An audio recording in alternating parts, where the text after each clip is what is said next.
Episode 46, The Sickly Employees. Rena was a college graduate who spent months trying to search for a job.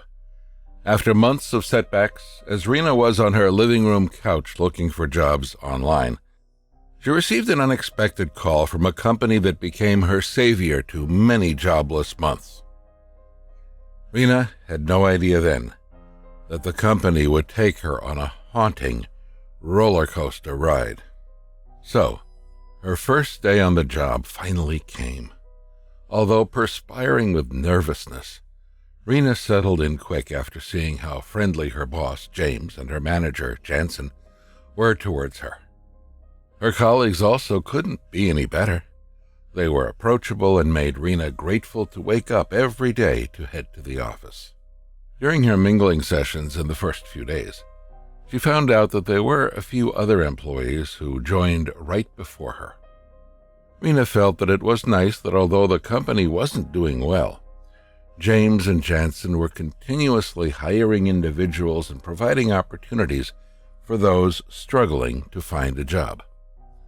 But this positive stint was merely temporary, as after weeks went by, things started to take an unexpected twist. Rena started to notice that, one by one, her senior colleagues gradually got sick and became weaker as days went by. They went to the doctor, but all of them received the same results, that the doctor couldn't see any medical issues with any of them. The following month, to Rena's horror, one of her sick colleagues passed away in her sleep. Rena was distraught, as she had often seen the colleague in office and couldn't understand how it could happen to a young lady without any medical issues. Although James and Jansen appeared sad at the loss, Rena noticed how they stayed professional and hired a replacement almost immediately. As everyone slowly recovered from the loss, Rena noticed that the company's business was picking up and that everyone's morale was improving again, as the employees received a small monetary bonus from their boss.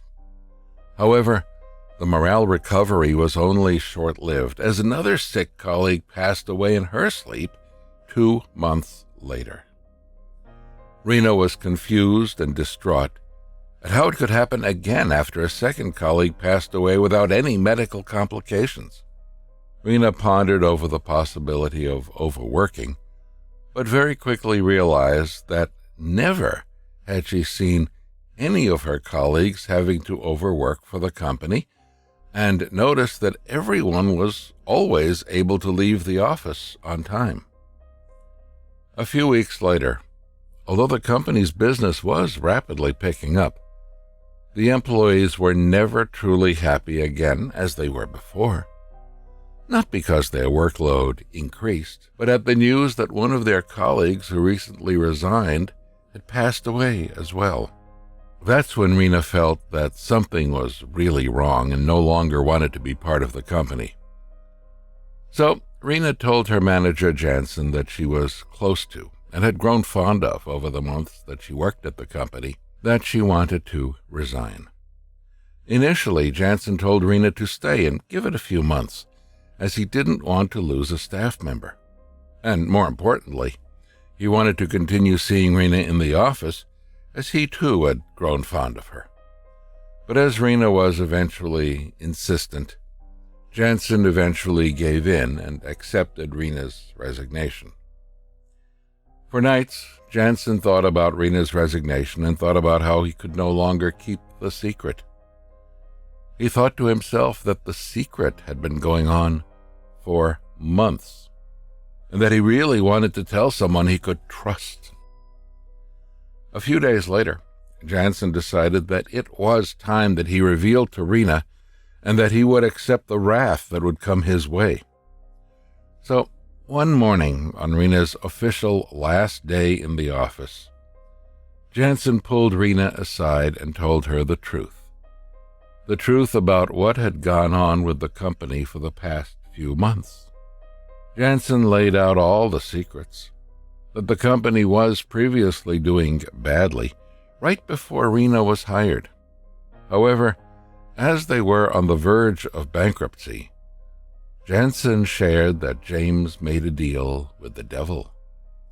A dark magic practitioner told James that he needed to sacrifice an employee every couple of months for the business to prosper.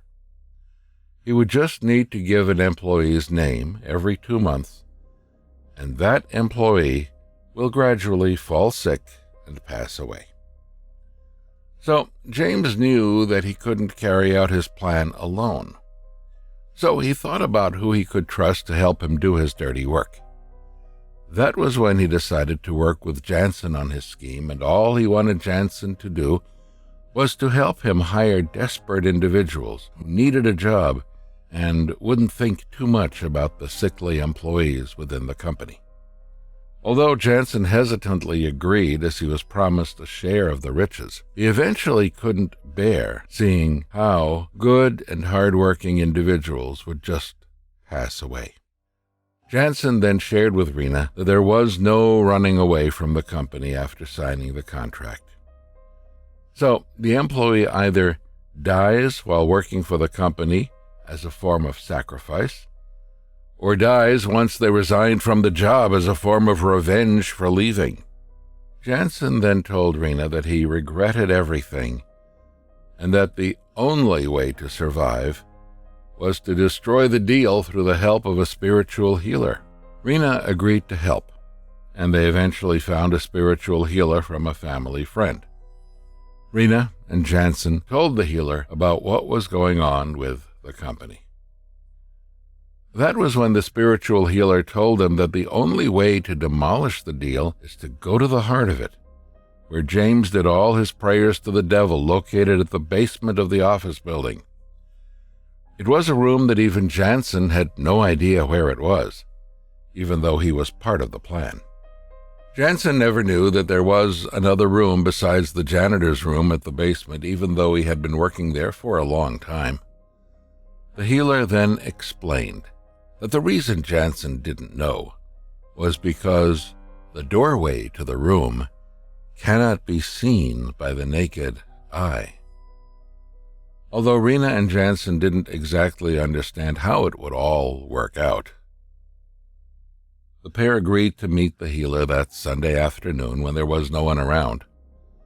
Once they met and entered the building, Rena, Jansen, and the healer headed straight to the basement.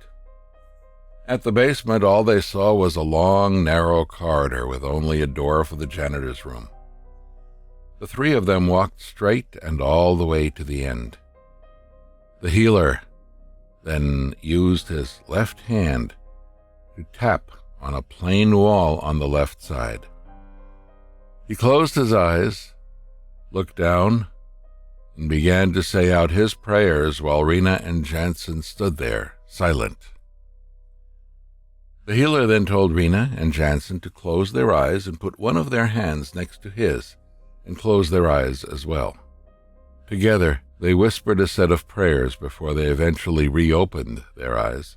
To their surprise, they saw a door right in front of them that was never there before they closed their eyes. The healer led the way and opened the door. What sat in the room was something they never imagined would be there. A pathway was created through lit candles that led to the other end of the room, where bones and horns were hung near the ceiling, with rotten garlic and dried-up flowers placed on a straw basket. On a table below it, stood against the wall behind it, were all the names of the employees who had passed away.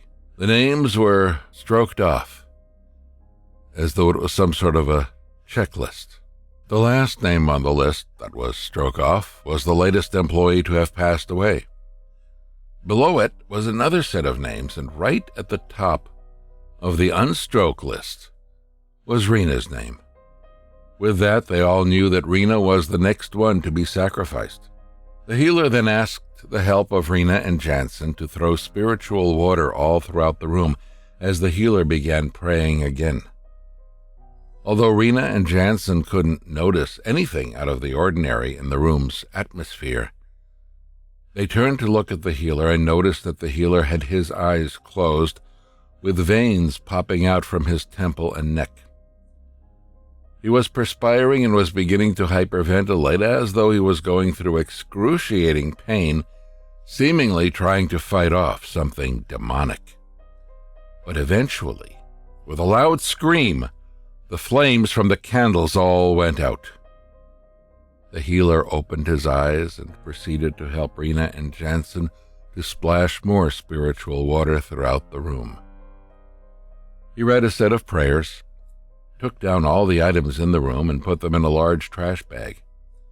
The three of them then went to a deserted beach, burnt all the items to ashes, and threw the ashes out to sea. The following day, Rena and Jansen went to the office and acted as though nothing had happened the day before. Shortly after, Jansen received a text message from James' assistant, who informed Jansen that James was sick and wouldn't be coming to the office. James stayed sick for the next few days and never came to the office. No one had much news of how he was doing or if he was recovering well. And as Rena and Jansen had expected, James passed away in his sleep a few days later. Aside from Rena and Jansen, the entire office was shook and thought that James was the next victim to the office curse that had led to many deaths. But Rena and Jansen knew that the curse was over and no one else was harmed after. The company was temporarily taken over by a stand-in replacement. However, as the state of the company got worse, and since none of James' family members wanted to take over the almost bankrupt business, the company eventually closed down. Rena was back on her job search, and it was an experience that she never thought actually existed in this day and age. And for Jansen, although he helped to save Rena, the guilt of sacrificing his employees stayed with him for a lifetime.